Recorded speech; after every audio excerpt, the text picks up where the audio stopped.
started, I want to acknowledge that I am an immigrant, that I am a cisgender person, that I'm able-bodied, and that I'm living in the land of the traditional Coast Salish people in the Puget Sound region. This community is not only limited to the Snoqualmie, the Squamish, the Duwamish, the Nisqually, the Tulalip, and the Muckleshoot, and that some of these communities are still fighting for recognition of their tribal land. And I want to acknowledge that I stand in solidarity with the people of this land. So thank you so much again for you just inviting me to be with you. I also want to acknowledge that I don't stand here alone, that I actually standing on the shoulders of my ancestors, that my grandmother, her name was Eloisa, and she was fierce, she was a farmer, and my grandfather, Eliberto, my great grandmother, Babine, who was she was just a tough old cookie, people would say. And my grandfather, Fermin, who was the first to leave the Dominican Republic and immigrated to the United States. So I stand on their shoulders. I want to share what this is so that you can make an informed choice. Today, as Zaya mentioned, we are going to be looking at trauma, and we're going to be doing some exercises that are going to be really looking at how trauma has lodged itself in our bodies and what it does in terms of keeping us from our wholeness. And we're going to be doing some exercises, we're going to be having some conversation, and that's really what it is about. This is not about us convincing anyone that we're having a problem in this country with racism.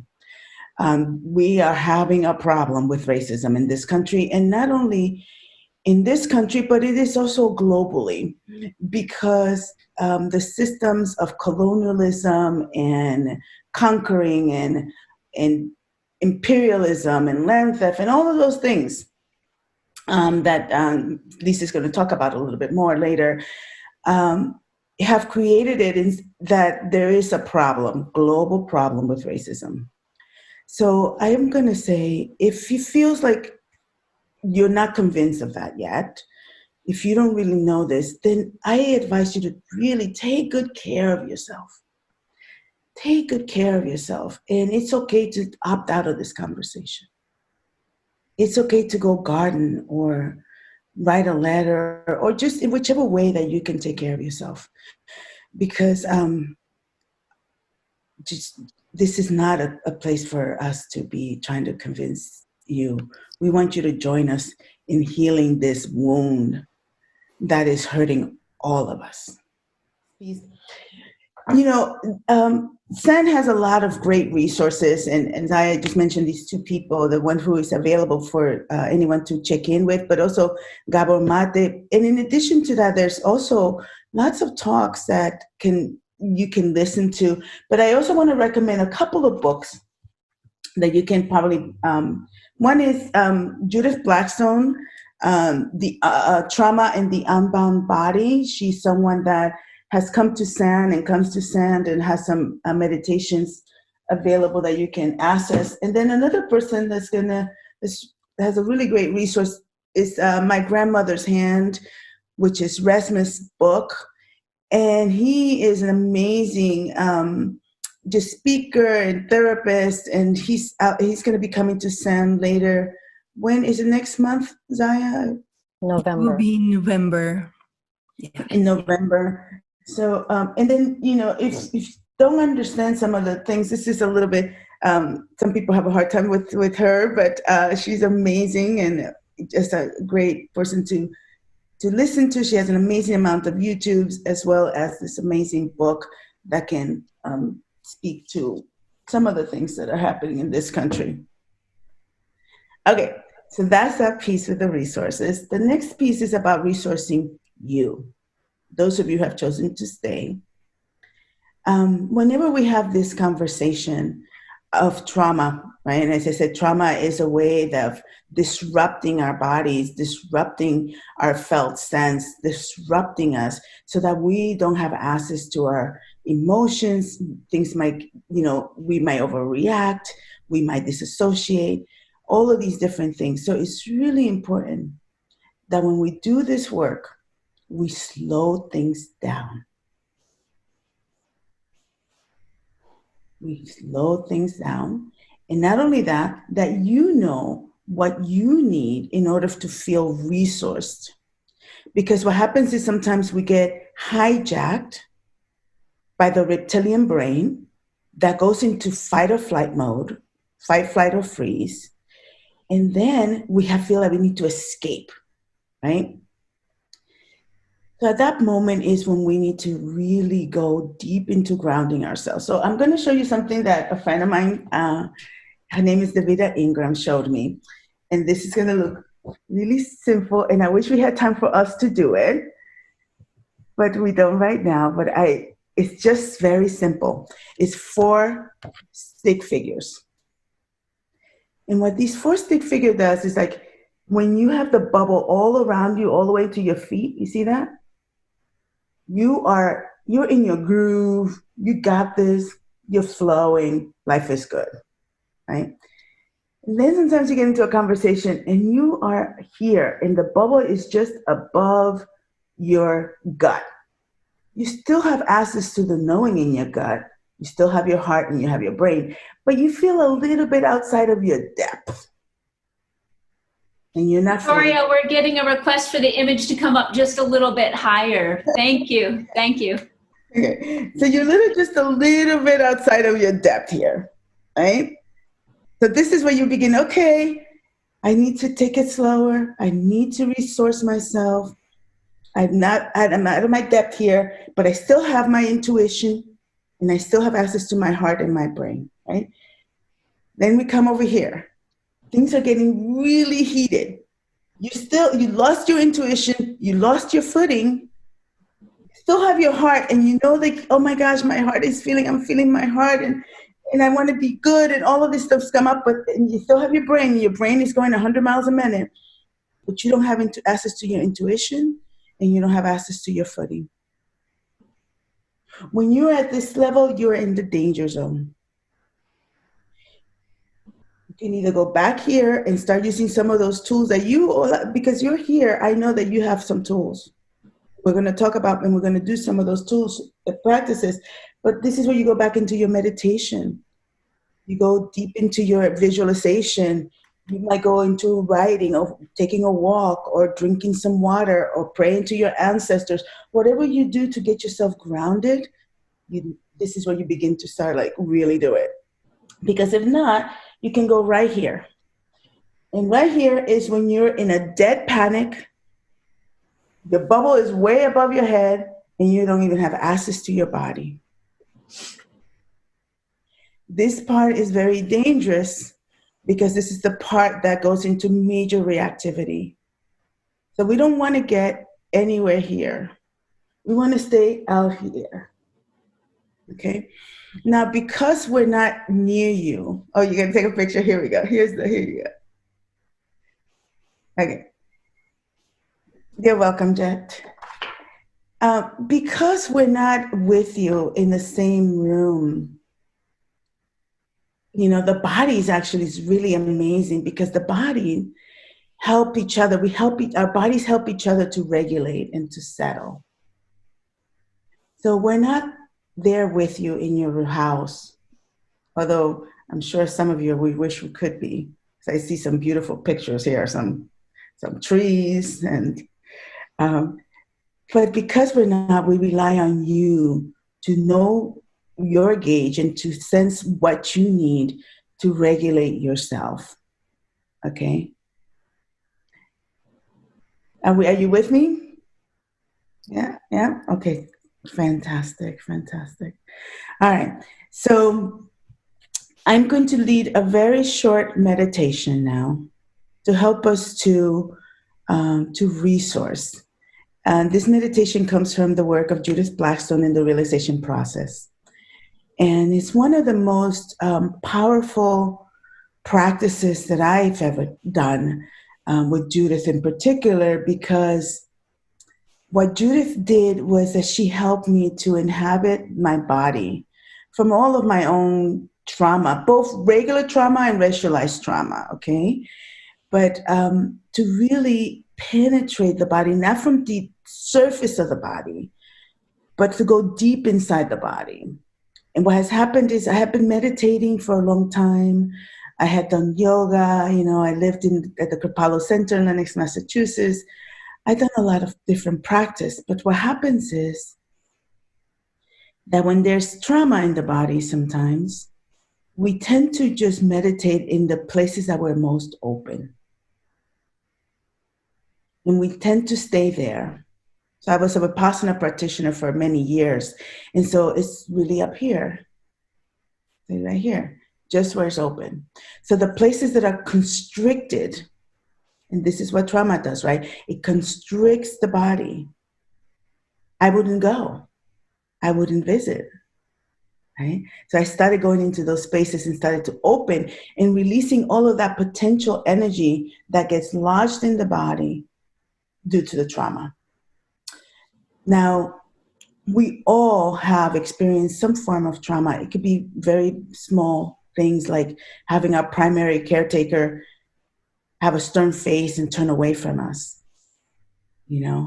or it could be very big trauma, like being in a community or somewhere where a building blows up and we're one of the few survivors, right? There's also the intergenerational trauma, right?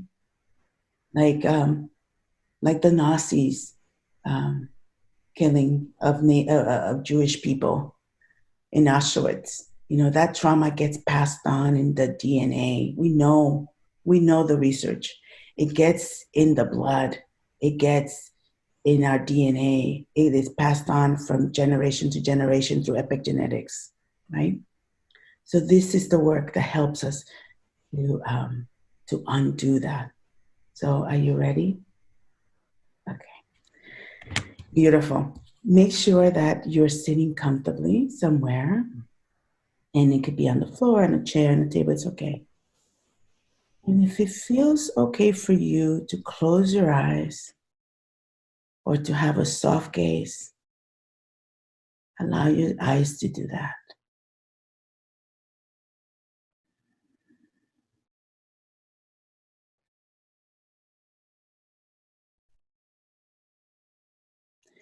And begin to connect to your breathing. Simply noticing how the breath goes in and how the breath goes out.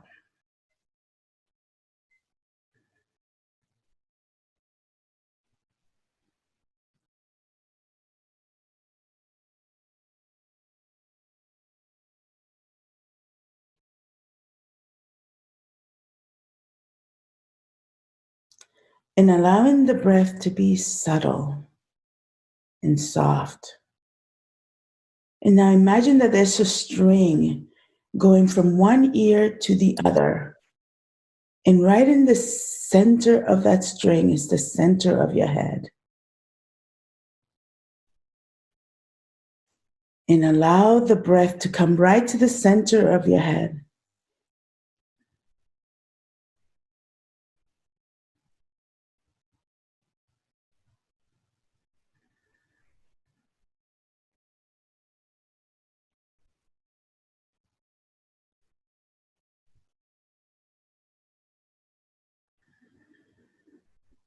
And now bringing the attention down into your feet.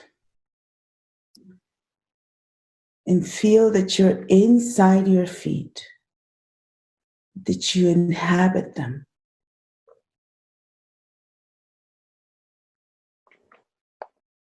Allowing yourself to be this far down in the body.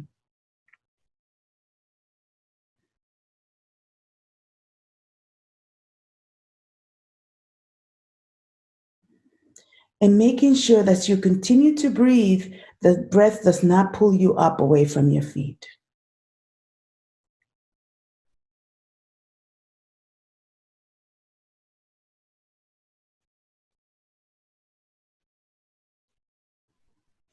And now bringing your attention to your ankles.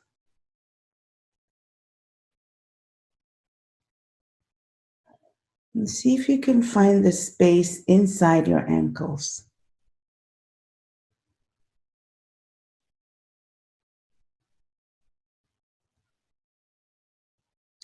And finding both of your ankles at the same time.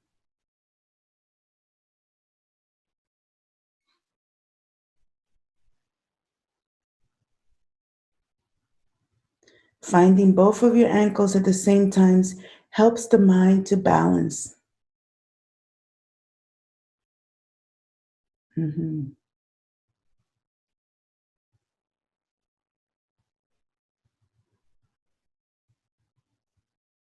And now bringing your attention into the calves.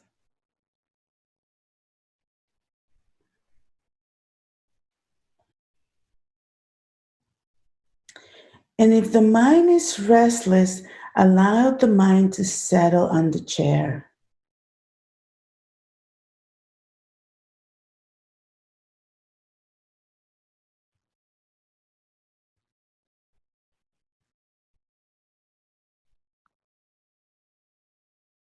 And now coming up into the knees.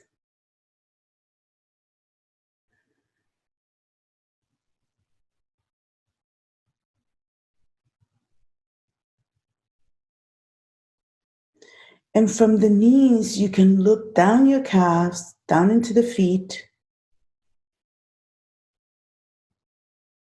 And then you can look up into the thighs.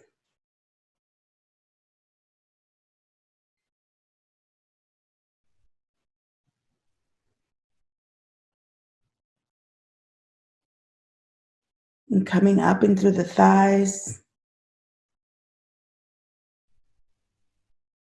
Feeling into the bones. And the muscles.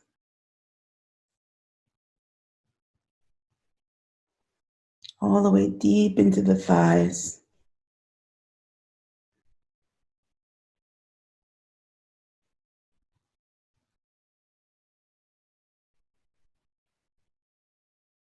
And then bringing your attention into your hip socket with a very fine mind.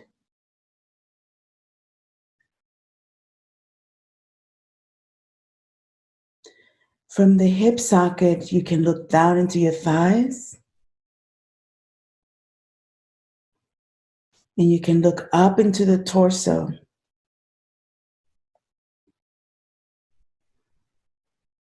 You're in the transitional space in the body. Making sure that you continue to breathe as you do this.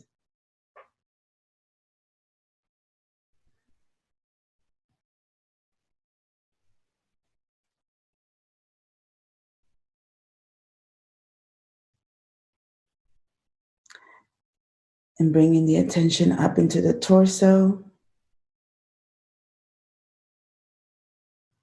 And feeling the front of your torso.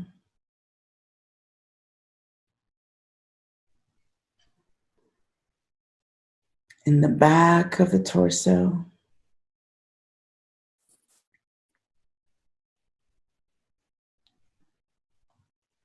And all the insides. All the way up into the rib cage.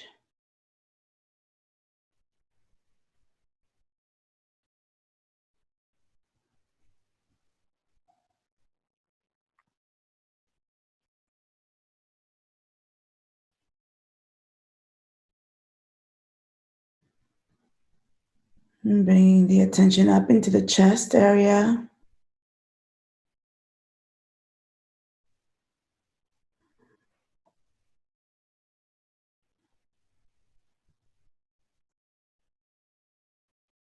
To your heart.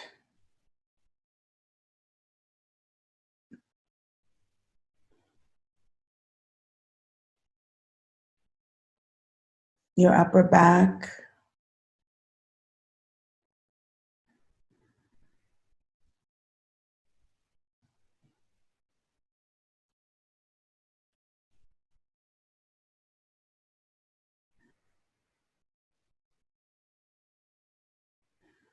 your shoulder sockets,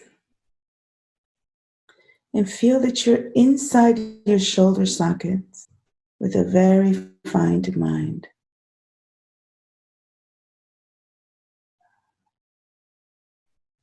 From the shoulder sockets, you can look up to your neck.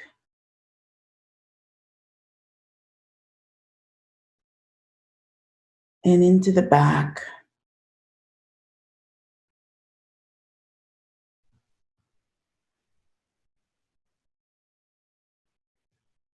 Now bringing the attention down your arms,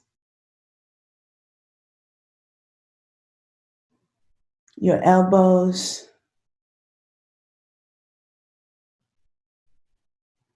your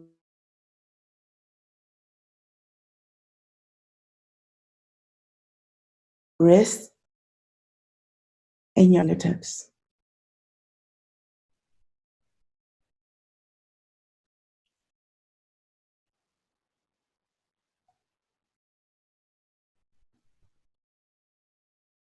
And then coming up into the neck. And feel that you're inside your neck, that you inhabit it.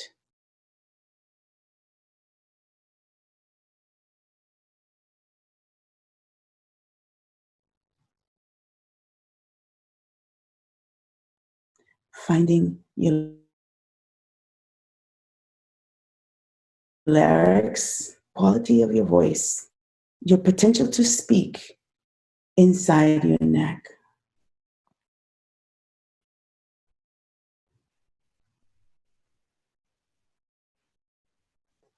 You can let the neck rest on the shoulders.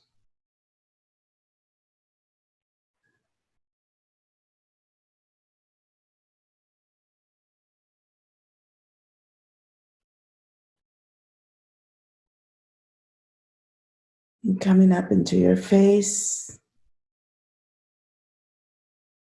And feeling your jawline, your lips, your cheeks, and your cheekbones.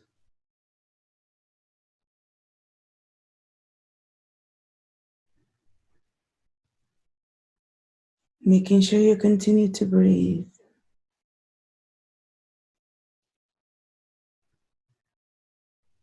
Your eyes, letting the eyes rest.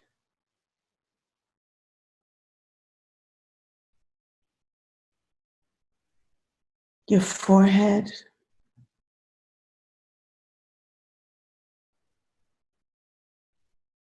And feeling the back of the head.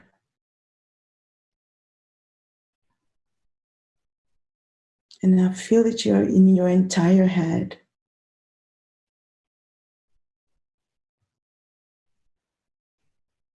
And now feel that you are in your entire body all at once.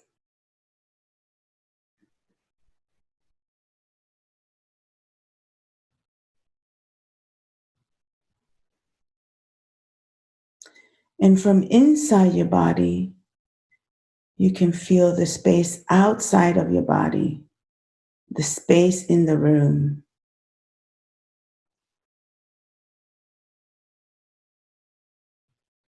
You're inside your body and you're permeable.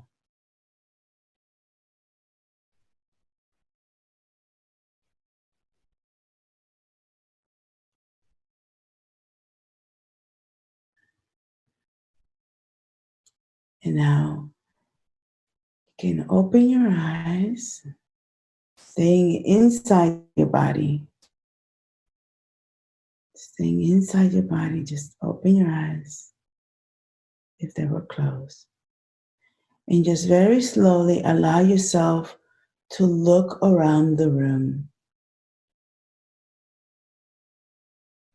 Keep sensing into your inner body and notice the space outside.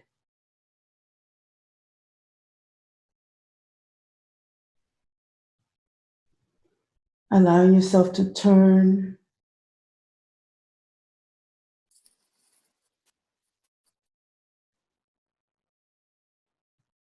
locating yourself in this space and time.